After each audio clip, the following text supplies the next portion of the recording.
Jennifer, thank you very, very much for that introduction. Jennifer is busy these days. She's completing her PhD at the University of Saskatchewan, just in time for her to be the MLA for Saskatoon Fairview. Thanks very much for introducing me.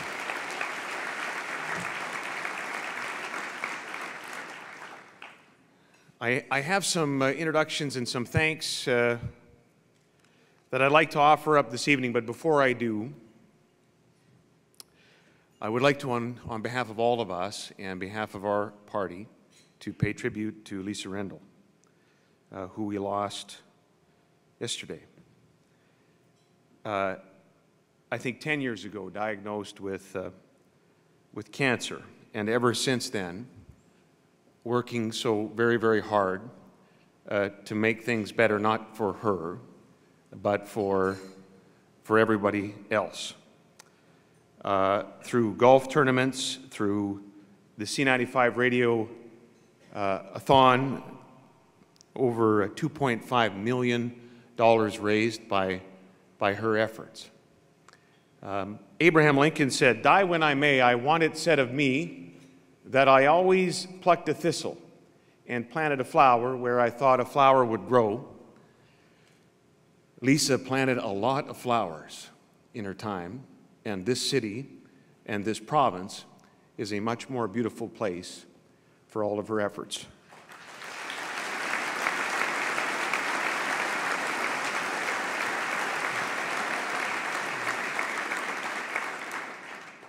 To Shant and to Dave, who's not with us, and through them to the entire Leaders' Dinner Committee, thanks very much for making this the huge success that it is.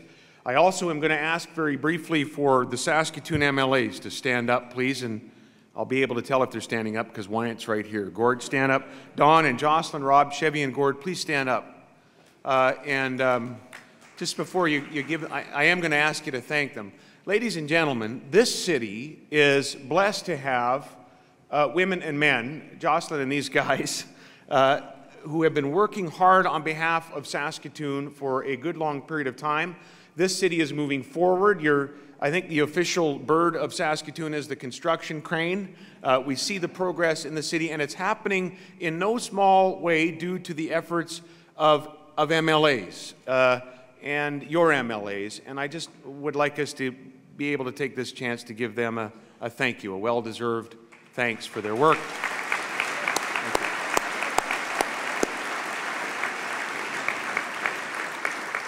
And there's more where that came from. You've met Jennifer and Corey and Roger, Zoria, Corey, Paul are all here as well. We've got great candidates for the next election. We also want to acknowledge Mayor Atch and his council that are here because we have a great relationship with the City Council, and we're able to have our MLAs working very closely with the council and myself, with the mayor, and dealing with Saskatoon issues. So we want to acknowledge them as well. Yes.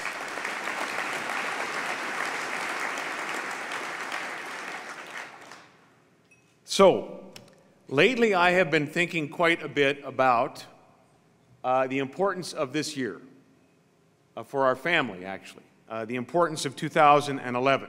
It is an important year for Tammy and our crew.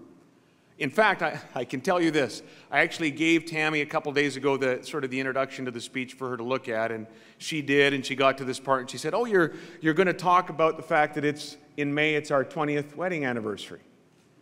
And I said, well, I had a husband moment, and so what I did was I laughed uncomfortably and ran out of the room, because that's what we do in those moments. But I wasn't in too much trouble, because I wasn't talking maybe about the anniversary, but I wasn't also talking about the election that's coming up later this year. What I'm talking about tonight is the fact that our oldest daughter, our oldest child, Megan, is graduating high school this year. She's going to come up to the University of Saskatchewan next year. And so it's a big year for us. It'll be a big spring. I know a lot of you have gone through this stage in your life, and I hope you're handling it better than I am. As I'm a bit of a wreck about Megan leaving home. For those of you who haven't gone through this yet, I can tell you it does make you realize a couple things. It makes you realize that you're getting old, and you're getting old quickly. It's probably a cliche to say that, but some cliches are that because they're true. It's really hard for me to believe that it was almost 18 years ago that the nurse handed me Megan. And I remember that day, that moment very, very clearly. There was a lot of emotion, there was a lot of crying, and then I was able to settle down. And the second thing I can tell you is that it seems that we're experiencing, or at least I am, almost every emotion that a parent can possibly experience at the prospect of your child leaving the house.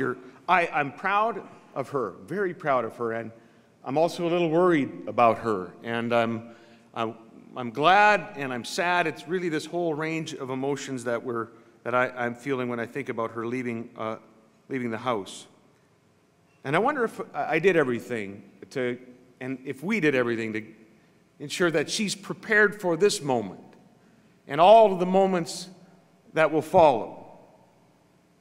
You know, I've thought about things that we probably did wrong as parents, and I've been very hopeful about things that I hope we did right as parents. The American journalist Hodding Carter said, "There are only two lasting bequests we can hope to leave to our children. One is roots, and the other is wings." I pray that Tammy and I have done that for our kids, and I know that's what we hope for all of our kids. We hope that we have given them roots and wings, roots in the best province, in the best country in the world, and wings to go and achieve what they dream of achieving. That could mean staying in Saskatchewan. It could mean going somewhere else. But that should be a choice, ladies and gentlemen. No one should ever have to leave this province because there is not opportunity for them to stay. And for those who do leave for a time, they should always have the chance to come home. And that's happening more and more these days, isn't it?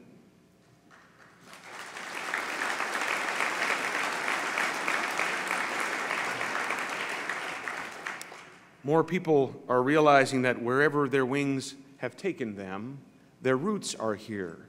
And now there's opportunity here as well.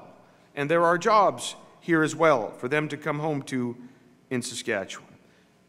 When you think about it, roots and wings is the bequest that we desire not just for our kids, but for this place, for this city, for your community, for the province that we love. Indeed, in that little quote lies the heart of our government's vision and our government's plans for Saskatchewan, imperfect as they are.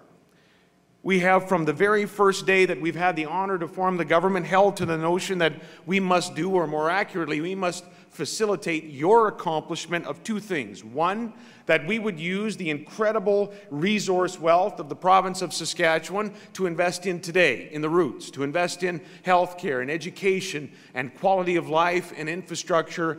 And two, that we would also be investing in tomorrow, in wings, in the next economy, in the next generation, in students, in our kids, roots for today and wings for tomorrow.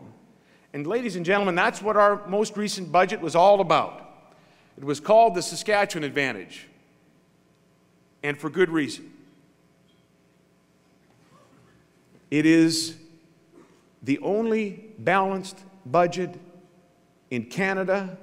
We believe it's the only balanced budget in North America.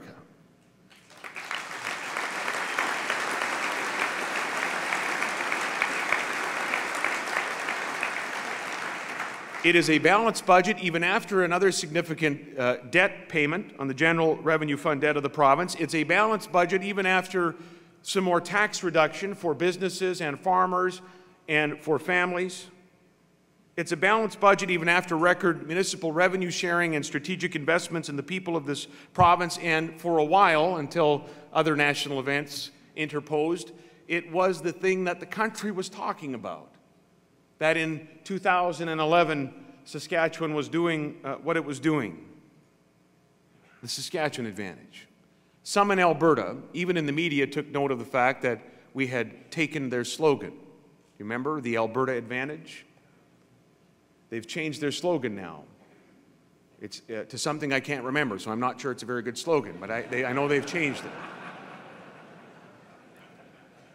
I want to be very clear for our friends from Alberta tonight, and we have a number of them with us, and we're grateful they're here. We did not take the advantage. We, the people in this room from Saskatchewan, earned the advantage. We did not take it. Young people coming back home to the province of Saskatchewan, switching their Wild Rose plates for Living Sky license plates, they brought the advantage back with them. We have worked hard, and we will continue to work hard to earn that advantage. We intend to work hard to keep that advantage. They got Henry Burris. We want the advantage.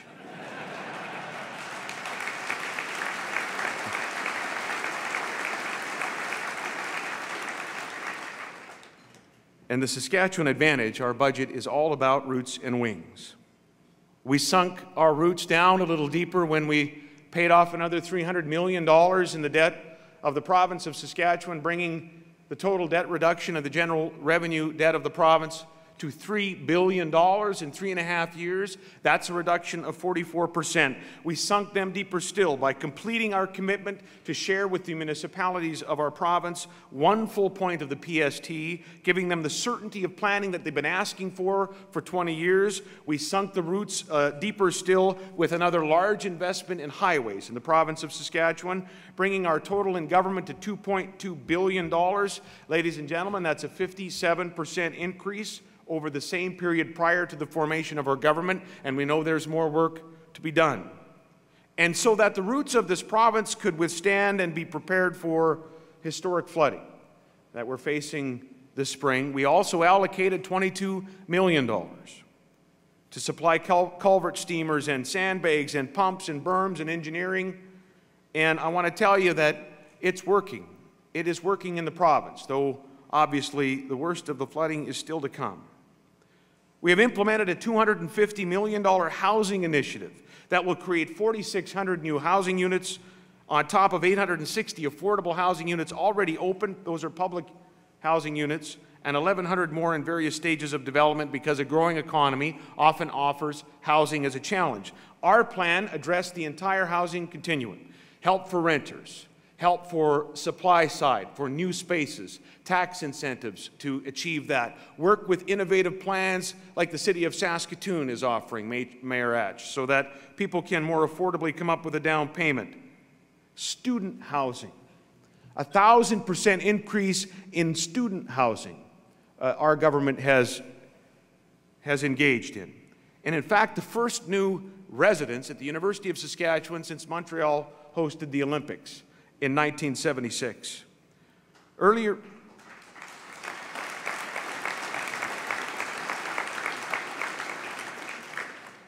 Earlier today, our commitment to the roots of Saskatchewan was manifest in wings, in rotary wings. The New Stars helicopter program, emergency helicopter program, to complement an excellent road ambulance system and fixed-wing ambulance system has been unveiled in the budget, supported in the budget, and then supported by our private sector. The founding partners include Crescent Point Energy for $5 million, and Mosaic for $5 million, and Ralco Radio, and Enbridge, and Husky, and then today, $27 million from the Potash Corporation of Saskatchewan.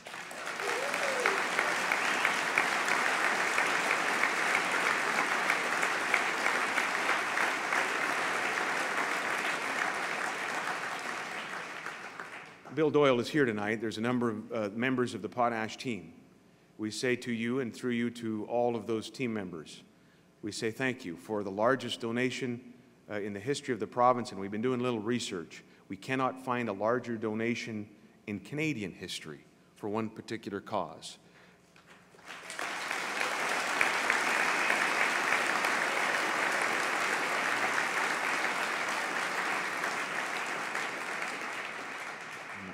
Dr. and Linda Powell of STARS have also joined us tonight, and they'll be able to tell you that because of today and the days that preceded it and the advance of STARS in our province, lives will be saved.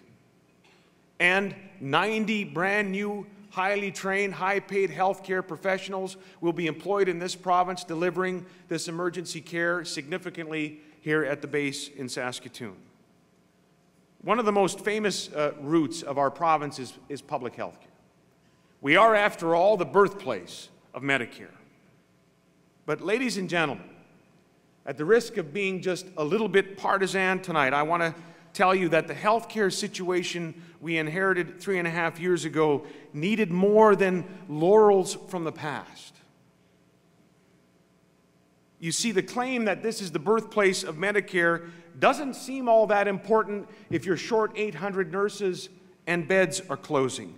And it's not really that important that this was the birthplace of Medicare if we have the longest wait lists for surgery in the country, if the College of Medicine at our prized University of Saskatchewan is under probation. So we've set out to make a difference. We've set out to deal with these challenges. We've kept our promise by adding 40 new training seats at the College of Medicine to train 40 more doctors. We've kept our promise to double the number of residency positions in this province from 60 to 120. If we have more residents, we have a better chance of retaining them in the province to practice here. We've established the physician recruitment agency, and today there are 228 more doctors practicing in Saskatchewan than there were 4 years ago, and we know there's work yet to be done. We've exceeded our commitment to have 800 more nurses practicing in the province, and those beds reopened. We're at about 840. Though when we made the promise in the campaign, many said it simply couldn't be done. We've increased funding for the Cancer Agency by 55%, and we've launched a surgical wait times initiative that really is the talk of the country, especially in healthcare circles.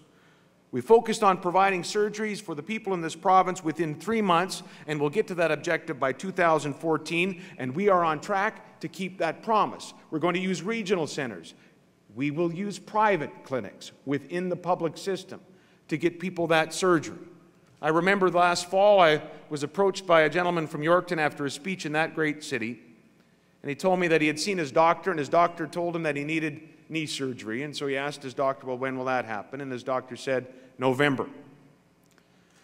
This was last September, and so he said to the doctor, okay, 14 months, November to 11, I guess it can wait till then. Because that's been the wait times for some of these surgeries. And the doctor said, no, I mean November in 2 months. You'll be at a private clinic within the public system because the government's trying to reduce this backlog of surgeries. Because, ladies and gentlemen, I believe, and I think you believe, that that gentleman in Yorkton would rather have surgery than ideology. He would rather...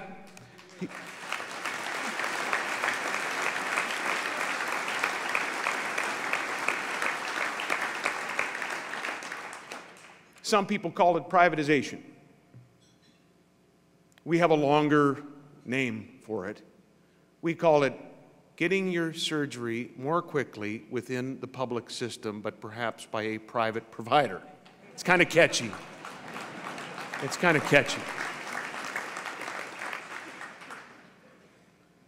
We in this province, notwithstanding who the government is that you have chosen, we must never be satisfied to live off some past glory of the history of healthcare in this country or in this province.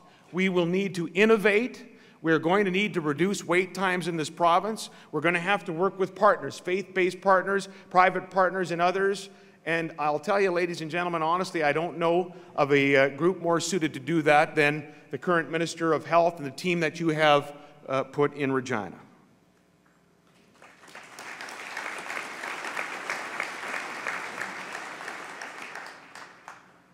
What about wings? Leonardo da Vinci said, when once you have tasted flight, you will forever walk the earth with your eyes turned skyward, for there you have been, and there you will always long to return. Interesting, those words, centuries before flight. We can kind of get a sense of that in our province because we've been flying high lately, notwithstanding who the government is. You've been flying high lately. And I think we understand the advantage of that. We understand that when that's happening, you can afford to invest in quality of life. You can afford to make this place as good as it can possibly be. And we have been leading. And we're forecast to continue to lead. RBC recently forecast that this economy, your economy, will lead the country this year, and we will lead the country again next year. Other forecasters have joined in that conclusion. We should stop and think about that tonight. Think about it. 6, 7 years ago, maybe some politician might have been talking to a group like this, maybe a little bit smaller, saying that we ought to be an aspirant to be #1 in the country, to lead the country in economic growth. That should be our aspiration. With all of the resources we have and with the great people of this province, we should be setting that target to lead Canada. And maybe the people in that audience, and maybe the person even saying those words thought, can that really happen? And can it happen in just a matter of years? Ladies and gentlemen, you made it happen. Our resources made it happen. We're not 3rd or 4th or 5th in these categories that measure the economy. We are #1, and we should be vigilant to maintain that position and to understand that this province, providentially blessed as it is, ought to be an aspirant to being #1 in Canada. Our government has tried to stay out of the way of that leadership, maybe even help it a little bit, and the Saskatchewan Advantage is part of that help, we hope. It's meant to put a little more air under the wings of Saskatchewan. We cut taxes for everybody in that budget. We cut property taxes for farmers and residences, homeowners, for businesses, $55 million in tax cuts. We cut taxes for the most efficient engine of economic growth here or anywhere else, small businesses. We cut their taxes by more than half. We cut the rate from 4.5 to 2%. We reduced income taxes for every family, for every individual in the province by adding more to the personal exemption and the child tax, the child exemption. The changes we have made in this budget in the Saskatchewan Advantage, combined with what we did a couple of years ago, means this. It means that a family of 4 in Saskatchewan, your neighbors, will not pay provincial income tax until they make their first $45,550 of combined income. That is the highest level in Canada.